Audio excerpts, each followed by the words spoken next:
I am going to go on a bit of a rant on why social media doesn't work to reach your goals. Yes, ROI, building your business, reaching your goals, why it's not working with social media. And I'll tell you, I just this week have talked to two different people about things that they feel are important, number of posts on social media, what time of day is best to post on social media. And we've had this conversation in our team meetings of, our clients want us to post so many times. So you're looking for content. A lot of times we're having to create the content. And I think we've just gotten so far from how marketing actually works. We've got it all backwards, really. We're starting with how many posts should we put on a page, or how often or what time of day we should post on social media. And I came up with this analogy this week of, it's like going on a road trip.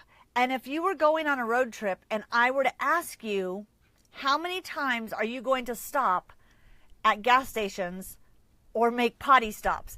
How many times are you going to stop? You wouldn't have that information. Well, there are some people, and I won't name names, even in our family, who would stop, who would already have that planned out, all the gas stations along the way that they would need to stop. But we don't start with how many times are we going to stop on our trip to get to our final destination. We look at what is our final destination, and then we work backwards. What is it going to take to get there? And with our marketing, if we're just focused on what time of day should we post and how many times we should post on social media sites, you'll never reach that goal. Your business will not grow using social media in that way. And sadly, I think a lot of times businesses think social media will bring in business, so let's just have them post a bunch of times and business is going to come rolling in. And really, we have to bring this all together and say, what is the end goal? And you'll have several goals, but what is the goal? And then let's work backwards. What's it going to take to get to that goal? So I want to give you an example, because this is a lot of the clients that we're working with either run coaching programs or have book launches or new products they're rolling out. And so we hear this a lot. One of my goals is to get 10,000 fans on our Facebook page. Well, the real question to that is why? Why do you need 10,000 fans on your Facebook page? And then when you start digging a little deeper, well, the goal really isn't to have 10,000 fans. The goal is to have 500 people in a coaching program. So I want to use that analogy because it's very fresh in our mind. And I just wrote a blog post about that and outlined a whole plan, a way for you to start planning with your social media. And it's going to help you start seeing results, because it's not just how many posts do I need to write this week, or what platforms. That's another one we focus on. What platforms should I be on? We first need to take the goal of, I want 500 people in my coaching program. Because if we do that, then we start asking ourselves, okay, how can we get people to sign up for a coaching program?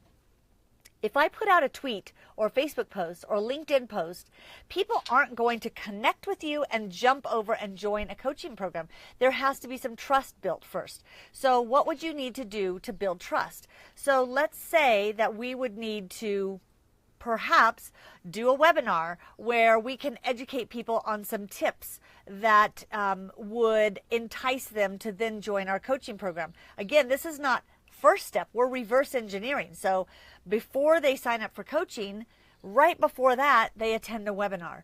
So let's assume we're trying to get 500 people in a coaching program.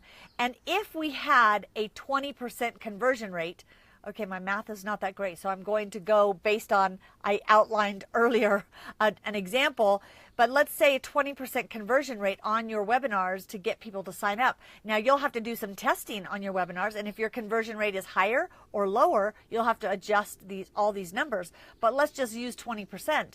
And if your conversion is 20%, then you need to have 5,000 people, no, 2,500 people. See, I knew the math would be off. You'd have to have 2,500 people on a single webinar. Or maybe you do 5 webinars and you have 500 people on each. Or 10 webinars with 250 on each. Do you see what I'm saying? You have to have, the number has to be there in order to get 500 people to sign up for the coaching program. So let's go with where you have a really great, awesome 20% conversion rate. So we're going to go for 5 webinars that we're going to host. And on each webinar, our goal is to get 500 people on that webinar. So now let's go to that next step. What do we have to do to get 500 people to show up on a webinar? Well, now we're looking at, okay, we're going to have to get people into an email sequence so that then from the email sequence, they sign up for our webinar. Well, maybe in the emails, maybe you send out 5 emails, and the first 4 emails you send out videos, a short video with you giving tips. So you give 1 tip in each video. So you're just giving. You're not asking anyone to sign up for anything. You're not pitching your coaching program. You are giving in a video tip. And I like video because you can just, again, you're connecting eyeballs. You're actually seeing people. They're seeing you. They're building rapport. So we're going to have 4 emails where you're giving tips. And the 5th email, you're going to invite them to a free webinar. Well, why wouldn't they want to join your webinar? They've really enjoyed these tips. So now we have to calculate what is our conversion rate of people who get these emails and how many actually sign up for the webinar. So you're going to have to do some calculations around that, but you do some testing. You start running these email campaigns with people that come into your email list, and then you invite them to the webinar at the end, and you start seeing, okay, well, we're only converting at, 10%, so we need more people in our email list. Okay, so how do we get more people in the email list? Well, we need to create some lead magnets. And we've talked about lead magnets before, but we have to create something that we're going to get people to download some great tip sheet or resource guide. Don't make them super long. These don't have to be 5 to 8 page documents. These are tip sheets, quick hits, quick wins. They can build trust and see that they like your content.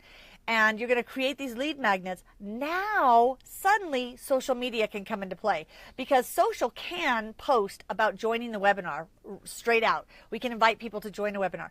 It's just a leap for people, unless they've stayed engaged with you on Facebook, Twitter, LinkedIn. If they know you, like you, and trust you already on those platforms, they may already join your webinar straight away from a post.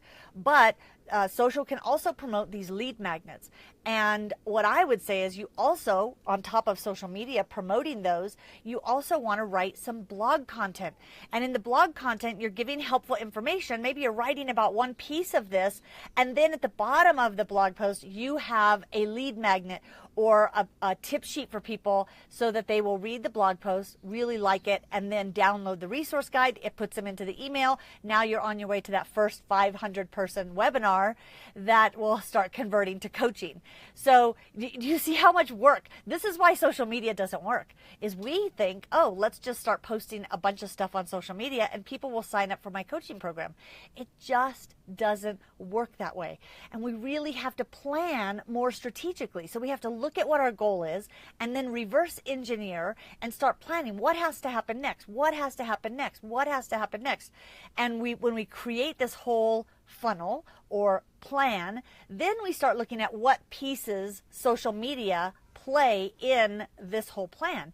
Yes, social can promote directly. Social can promote all these side pieces. Social can also run ads. So a Facebook ad, not running an ad about your coaching program, but run an ad to your blog post that has helpful content. Target that to someone that might be really interested. And then now you're targeting an ad to a free piece of content that has a piece of information that people will click and download. And suddenly you've got that email list growing, and the emails are going out to them automatically. You've got the webinars set up, and you might have to do webinars weekly for a while until you get to your goal of 2,500 people that have attended the webinar that have converted into 500 coaching clients. So you can see this isn't something you can say, this is going to happen in the next 30 days. This is over time. You're going to have to build this whole plan out and see how long it takes. Now, the good news is, once you create the plan and you run with it a couple times, you start understanding your metrics and you know what your conversion rates are, and you can probably tighten that and your audience grows bigger, because that's another thing. Now that you have this goal of getting people into your email list so that they get this into your funnel, now you need to grow your social media audience with new people. And I always say this is where you're pouring new contacts into the top of the funnel, so they will then see the posts about your blog content, get the lead magnets, they see the posts about a webinar you're doing, but you've got to keep that community growing. So that's another goal is, now you start looking at how much content, how many people do we connect with, and the content, the amount of content. We always say, and Kathy on our team, we were just having this conversation yesterday, purposeful posts. It's not just throwing up content to have a post going out. It's purposeful. Now, maybe the purpose is to build trust with you. So you've got to have content that is your expertise being shared so people grow to trust you. And that trust now allows them to, I'll sign up for your emails because I like the content you share on social media, or I like the content you're sharing in your blog. I trust you enough to give you my email address, and then I will get into your email system, and I'm getting more tips from you. I'm really psyched about that. You're not trying to sell me anything. You're just inviting me to a free webinar. Then on the webinar, enough trust has been built, and maybe on the webinar is where you really explain how coaching can help them achieve their goals. So hopefully you're starting to see there's more work to be done than typically we want to do. And that's the break in the chain, that our goals don't happen and we don't see the ROI. So when somebody asks me, what's the ROI on social media? My blood starts to boil, because I go, it depends. ROI is return on investment. What are you willing to invest? What are you willing to do so that social media can help you get there? You have to do a lot of work. And can your social media agency help you with all those pieces? Probably. But you have to be vested in that. And this is where I get passionate, because there are times we get people that just, they outsource everything and they don't play a role in reaching that goal, and then they're frustrated when the goals aren't met using only social media. So I'm going to implore you to lay out a plan, and I want you to think of all these pieces as vehicles. So if I'm going on a trip and I'm going to Europe, I might take a car to the airport. I might take a plane to get over to get to Heathrow. Then I might have to take a taxi or a train.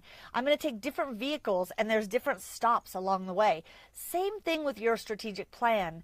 Each piece is a vehicle. Social media is one vehicle.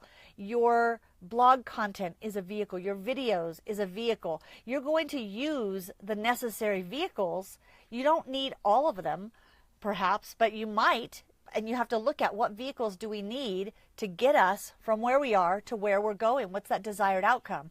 And if you put this plan into action, you'll start seeing those goals happen, and you'll see the value of the plan. Now, it sounds very complicated and it sounds almost overwhelming, but I want you to realize this doesn't have to happen in 2 weeks. It doesn't have to happen in 30 days. It would be nice, but it probably isn't going to happen in the next couple weeks.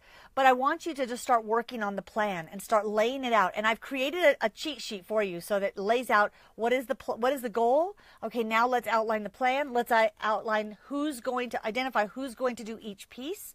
And that's going to help you make the steps necessary so you start seeing progress. Again, you want to just make sure that you're seeing that progress. So I want you just to go to Social Connects. It's socialknx.com/plan. socialconnects.com/plan, just PLAN. And you can download that sheet that'll help you outline that. And then take some time this week. Today's only Wednesday. So you can do this by the end of the week. Lay out one goal and the plan to reach that goal. Just keep reverse engineering. What will it take to get to that next step? And then what do I have to do before that? What do I have to do before that?